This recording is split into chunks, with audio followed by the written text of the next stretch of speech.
Ito pa mga bossing ko, isa sa mga subok na napakaswerte. Basta kapag ikigagawa ng mga pampaswerte, naka-mindset na po sa inyo na kayo po yung magiging matagumpay na. Yan ang kagandahan ng naniniwala sa mga pampaswerte, mas nagiging magaan ang daloy ng swerte dahil nagiging positibo sa buhay mga bossing.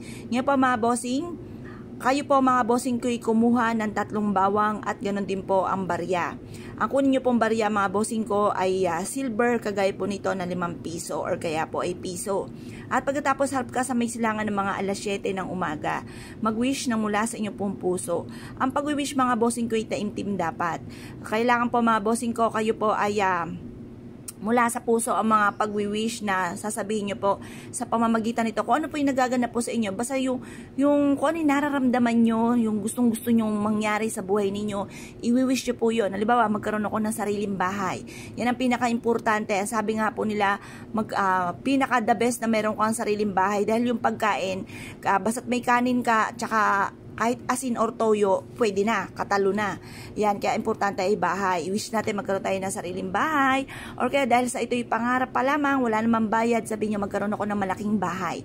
Tapos, mag-wish din kayo na magkaroon ng negosyo na dito na yayaman, mabili lahat ang mga pangangailangan, at matupad lahat ang mga pangarap ng buong pamilya. Ganun po ang pag-wish.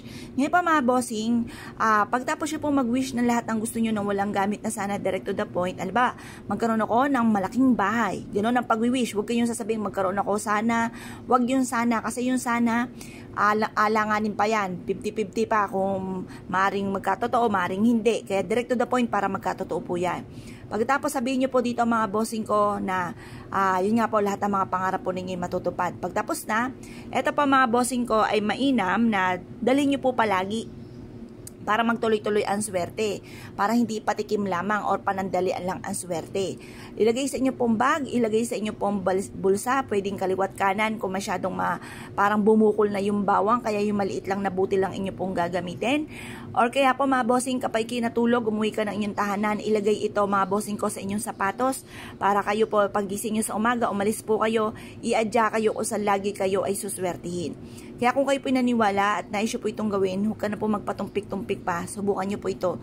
Proven po ito mga bossing. At ito po ay makakatulong upang sa ganon, instead na kamalasan ay puro kaswertihan ang maaaring mapa sa inyo mga bossing. Ngayon pa mga bossing, basta kapag natuyo na yung bawang, malambot na po siya, itapon nyo po siya, paltan muli ng panibagong bawang mga bossing.